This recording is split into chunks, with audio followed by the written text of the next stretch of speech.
students, I, Vandana Katyal, is here to teach you lines and angles exercise 6.3. ये वाली exercise students angle sum property और exterior angle property पर based है। अगर आपको अच्छे से समझ में आती है तो प्लीज़ मेरे चैनल को लाइक कीजिए, सब्सक्राइब कीजिए। So like it and subscribe it. Question number 1 कहता है बच्चों कि अगर ये ट्राइंगल है PQR और इसको मैं इस तरह से, दिस इज ट्राइंगल PQR, और मैंने QP को ऊपर S पर प्रोड्यूस कर दिया, यहाँ पर यहाँ तक प्रोड्यूस कर दिया, और RQ को मैंने T तक प्रोड्यूस कर दिया। अगर ये एंगल हमारा निकल कर आ रहा है, दिया हुआ है 135 डिग्री और ये एंगल हमें दिया हुआ है 110 डिग्री, तो दे आर सेइंग कि आप ये एंगल PRQ निकालिए। तो हम यहाँ पर लिखेंगे कि एंगल SPR हमें 135 डिग्री दिया हुआ है, एंगल PQT हमें 110 डिग्री दिया हुआ है। तो हमें फाइंड क्या करना है स्टूडेंट्स, हमें फाइंड करना है एंगल PRQ। तो उसके लिए हम यहाँ पर कह सकते हैं कि ये वाली लाइन प्रोड्यूस हुई है, तो this is an exterior angle, और एक्सटीरियर एंगल प्रॉपर्टी से exterior angle is equals to sum of interior opposite angles, यानी वो इस एंगल के और ये अगर मैं एंगल 1 कह देती हूँ, इसके सम के इक्वल है। तो इसीलिए हम यहाँ पर पहले एंगल 1 निकाल देते हैं। हम कहेंगे since TR is a straight line, क्योंकि TR एक स्ट्रेट लाइन है, तो angle PQT plus angle 1 comes out to be 180 degree bye linear pair. तो यानी कि एंगल PQT हमें 110 डिग्री का दिया हुआ है, angle 1 is equals to 180 degree, तो angle 1 is equals to 180 minus 110 यानी कि 70 डिग्री। नाउ क्लियरली हमें दिख रहा है कि angle SPR is an exterior angle. Clearly का मतलब होता है फ्रॉम द फिगर, क्योंकि प्रोड्यूस की गई है line, it is an exterior angle. तो angle SPR will be equal to angle PRQ plus angle 1, PRQ plus angle 1। Exterior angle property समझाई हुई है मैंने पिछले वीडियो में आपको कि एक्सटीरियर एंगल प्रॉपर्टी कहती है कि exterior angle formed is equals to sum of interior opposite angles. तो एंगल SPR हमारे पास है 135 डिग्री, एंगल PRQ हमें निकालना है, और एंगल 1 हमने निकाला है ऊपर 70 डिग्री का। तो एंगल PRQ कितने का हो जाएगा students, it will be 135 degree minus 70 degree. 135 में से आप 70 माइनस कर देंगे तो you will be getting angle PRQ as 65 degree. तो इस क्वेश्चन में हमने एक्सटीरियर एंगल प्रॉपर्टी और लीनियर पेयर का यूज करते हुए एंगल PRQ निकाला एज 65 डिग्री। क्वेश्चन 2 कहता है कि अगर हमारे पास ये ट्राइंगल है XYZ, this is a triangle XYZ, और एंगल X जो है वो हमें 62 डिग्री का दिया हुआ है, एंगल XYZ पूरा हमें 54 डिग्री का दिया हुआ है। ये YO जो है ये इसका बाइसेक्टर है, ZO जो है वो इसका बाइसेक्टर है। बाइसेक्टर का मतलब होता है स्टूडेंट्स कि वो उसको इक्वल एंगल्स में काट रहा है, यानी एंगल 1 यहाँ एंगल 2 के इक्वल हो गया और एंगल 3 यहाँ एंगल 4 के इक्वल हो गया। ये दोनों इनके बाइसेक्टर्स हैं YO एंड ZO।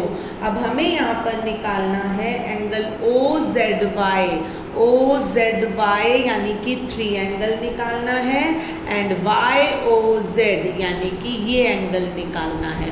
तो हम यहाँ पर गिवन में लिखेंगे students triangle XYZ, YO and ZO are bisectors of angle XYZ इसका एंड एंगल XZY इसका, तो दैट इज एंगल 1 जो है वो एंगल 2 के फिगर में भी आप बनाएंगे, 1 और 2 लिखेंगे।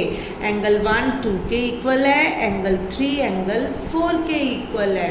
अब यहाँ पर हमें फाइंड क्या करना है स्टूडेंट्स, हमें फाइंड करने हैं एंगल OZY मतलब एंगल 3 फाइंड करना है एंड एंगल YOZ फाइंड करना है।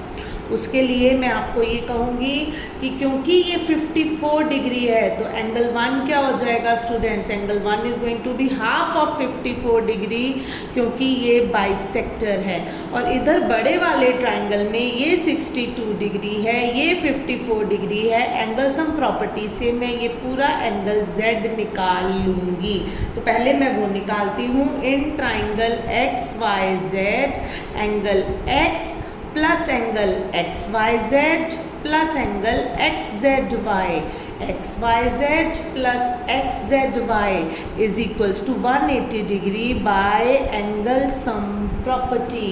तो यहाँ पर एंगल X हमें 62 डिग्री दिया हुआ है, एंगल XYZ 54 डिग्री दिया हुआ है और एंगल XZY हम निकालेंगे।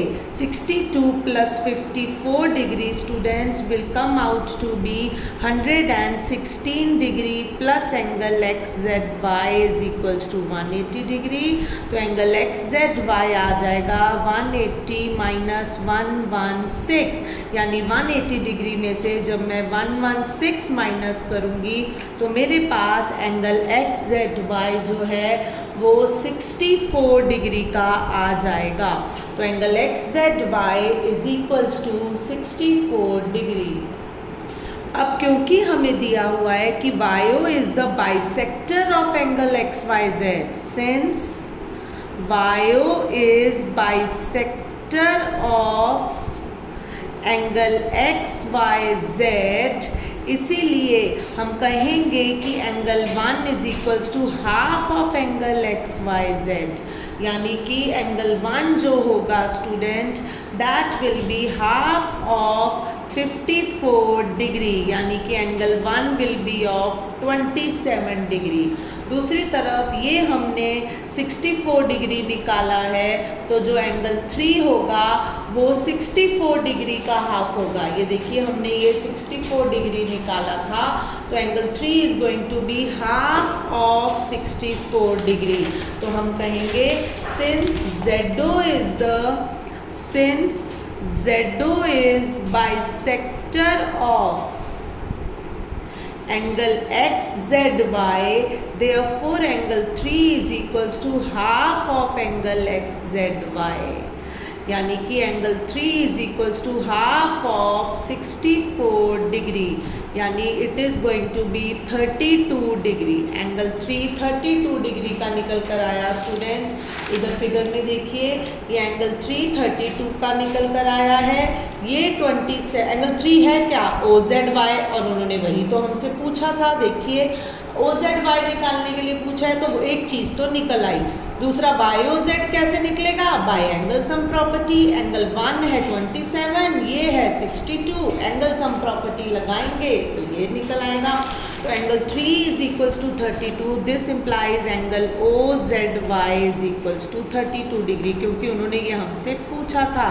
Now in triangle OZY angle OY, अब तीनों एंगल्स के नाम लिख लेते हैं हम। Angle OYZ plus angle OZY plus angle YOZ, तीनों एंगल्स का नाम लिखा। It is equals to 180 degree by angle sum property.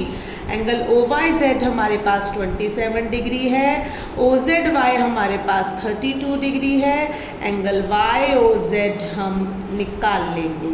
27 plus 32 is going to be 59, so 59 degree plus angle YOZ is equals to 180 degree. तो angle YOZ is equals to 180 minus 59। 180 में से children आप 59 को minus करेंगे तो you will be getting angle YOZ is equals to 121 degree.